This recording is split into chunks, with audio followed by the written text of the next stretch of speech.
अस्सलामुअलैकुम दोस्तों, अल्हम्दुलिल्लाह पाकिस्तान का जो बजट डेफिसिट था इसमें आई है कमी। तो इस वीडियो में मुकम्मल डिटेल आपसे शेयर करता हूं। इससे पहले मैंने आपको ये बता दिया है कि पाकिस्तान का जो FBR का टैक्स कलेक्शन है उसमें आया था इजाफा। जो टारगेट था उससे ज़्यादा FBR ने जो Q1 है उसमें इकट्ठा किया था।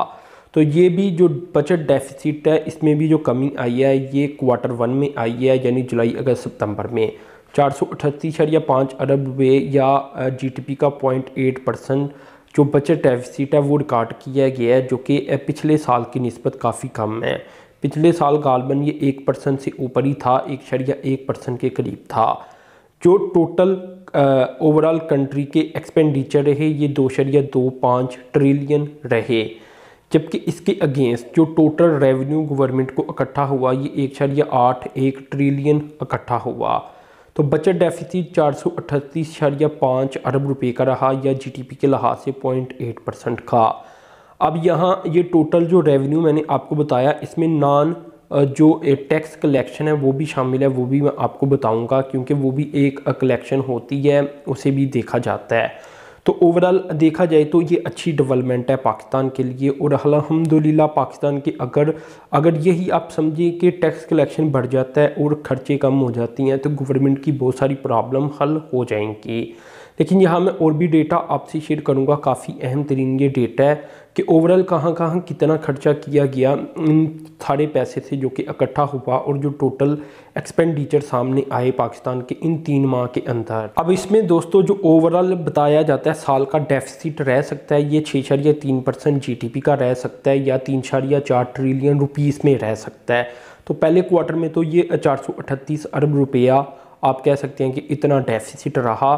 तो ओवरऑल अगर देखा जाए तो ये डेफिसिट भी काफ़ी बड़ा नज़र आता है जो कि टारगेट सेट किया गया है।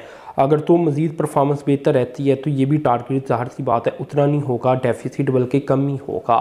अब ये 2.25 ट्रिलियन रुपीस के जो ओवरऑल एक्सपेंसिव सामने आए हैं पूरी कंट्री के इन 3 माह के अंदर, इसमें तो जो सबसे बड़ा एक्सपेंसिव है वो है पेमेंट, डेट पेमेंट। जो डेट पेमेंट है उसका जो इंटरेस्ट पेमेंट है उसके ऊपर 622.7 अरब रुपया पे करना पड़ा। इसमें से 571.1 अरब रुपया डोमेस्टिक लोन की शक्ल में दिया गया और 51.6 अरब रुपया फॉरेन लोन की शक्ल में इसी तरह दोस्तों गवर्नमेंट जो पूरा साल में पे करेगी ये 3 ट्रिलियन या 3000 अरब रुपये तक होगा।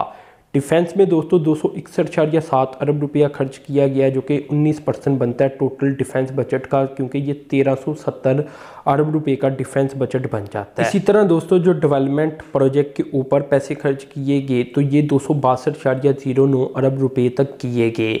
तो ओवरऑल अगर देखा जाए तो ज़्यादा पैसा इंटरेस्ट पेमेंट के ऊपर ही किया है। इसके बाद डिफेंस बजट और डेवलपमेंट बजट तकरीबन बराबर ही हैं। इसके बाद 110.7 अरब रुपया पेंशन्स की पेमेंट के ऊपर किया है और तकरीबन 90 अरब रुपये के करीब जो सिविल गवर्नमेंट के एक्सपेंसिव होती हैं इनके ऊपर किया है। तकरीबन 73-74 अरब रुपया सब्सिडी और 170 अरब रुपये के ग्रांट्स दिए गए। तो 1.81 ट्रिलियन जो गवर्नमेंट ने कलेक्ट किया टैक्स टोटल रेवेन्यू, इसमें से 275.7 जो अरब रुपये है ये नॉन टैक्स रेवेन्यू है। अब नॉन टैक्स रेवेन्यू से मुराद 19.5 अरब रुपया तो उन्होंने मार्कअप जो पब्लिक सेक्टर एंटिटीज़ हैं उनके मार्कअप के तौर पर लिया। 1.9 अरब रुपया डिविडेंड के तौर पर, 109 अरब रुपया जो प्रॉफिट स्टेट बैंक का था वो आया, 30 अरब रुपया टेलीकम्युनिकेशन अथॉरिटी PTA का प्रॉफिट आया, 2.8 अरब रुपया डिफेंस के लिहाज से कुछ प्रॉफिट आया, 6.11 अरब रुपया पासपोर्ट की फ़ीस आई। तो इस तरह कर करके ये नॉन टैक्स रेवेन्यू इकट्ठा हुआ गवर्नमेंट को। ये टैक्स के बगैर ही कुछ पैसे गवर्नमेंट ने इकट्ठे किए। इसी तरह जो गवर्नमेंट ने रॉयल्टी सेल की उसमें से भी जो ऑयल और गैस की रॉयल्टीज़ वगैरह होती हैं तो वहाँ भी गवर्नमेंट ने अच्छा हाथ मारा और अरबों रुपया इकट्ठा किया, तकरीबन ये भी 18-20 अरब रुपये तक होगा।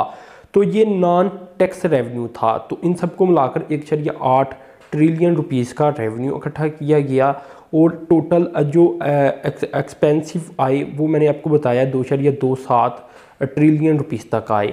तो इस तरह दोस्तों देखा जाए तो अगर गवर्नमेंट के अदारे प्रॉफिट ज़्यादा जनरेट करना शुरू करते हैं तो वो भी एक अच्छा जरिया बन जाता है गवर्नमेंट के लिए पैसा इकट्ठे करने का। अभी दोस्तों बहुत से अदारे आपको ये भी पता है कि नुकसान में जाती हैं, अगर वो भी प्रॉफिट देना शुरू कर दें तो तकरीबन गवर्नमेंट के बड़े मसले हल हो जाएँ। यहाँ मैं आपको बता दूँ कि 1397 अरब रुपया 1800 अरब रुपए में से तकरीबन आप कह सकते हैं कि टैक्स की मद में आया था, यानी बड़ी अमाउंट टैक्स की मद में ही आई थी। इसमें इनकम टैक्स को अगर देखा जाए तो ये 484.4 अरब रुपया था। सेल टैक्स इसमें 624.25 अरब रुपए तक था और excise duty, federal excise duty 70.9 अरब रुपए तक इकट्ठी हुई और बाकी जो कस्टम कलेक्शन थी ये 221.3 अरब रुपए तक इकट्ठी की गई। इसी तरह दोस्तों अगर तो 4 प्रोविंशियल गवर्नमेंट के बजट को देखा जाए तो ये सरप्लस में रहा, 276.9 अरब रुपया ओवरऑल सरप्लस इन्होंने रिकॉर्ड किया, ठीक है ना। फेडरल गवर्नमेंट का बजट डेफिसिट में जाता है और जो ये बाकी प्रोविंशियल बजट है उनमें से कुछ के पॉजिटिव में जाती हैं, ये सबके पॉजिटिव में चले जाते हैं। ये मैंने कंबाइन आपको बताया। प्रॉफिट 800 अरब रुपए इनके एक्सपेंसिव रहे थे और इनकी जो ओवरऑल रेवेन्यू था ये 1077 अरब रुपए था। तो जो प्रोविंशियल गवर्नमेंट है उनके बजट सरप्लस में ही है, जबकि जो फेडरल गवर्नमेंट है इसका बजट जाता है डेफिसिट में, क्योंकि फेडरल गवर्नमेंट ने तरक्याती कामों के लिए भी पैसा देना होता है, डिफेंस के लिए भी देना होता है और भी बहुत सारे उसने काम करने होती हैं। जितनी भी फेडरल एंटिटीज़ हैं सब उसके ही ज़िम्मे होती हैं, तो इसलिए उसके जो अखराजात होती हैं वो बहुत ज़्यादा होती हैं। तो ये दोस्तों सारे फिगर मैंने आपके सामने रखे। तो अपने चैनल को सब्सक्राइब करना है, साथ में जो बेल के आइकॉन पर क्लिक करना है। अब के लिए इतना ही था। अल्लाह हाफिज़।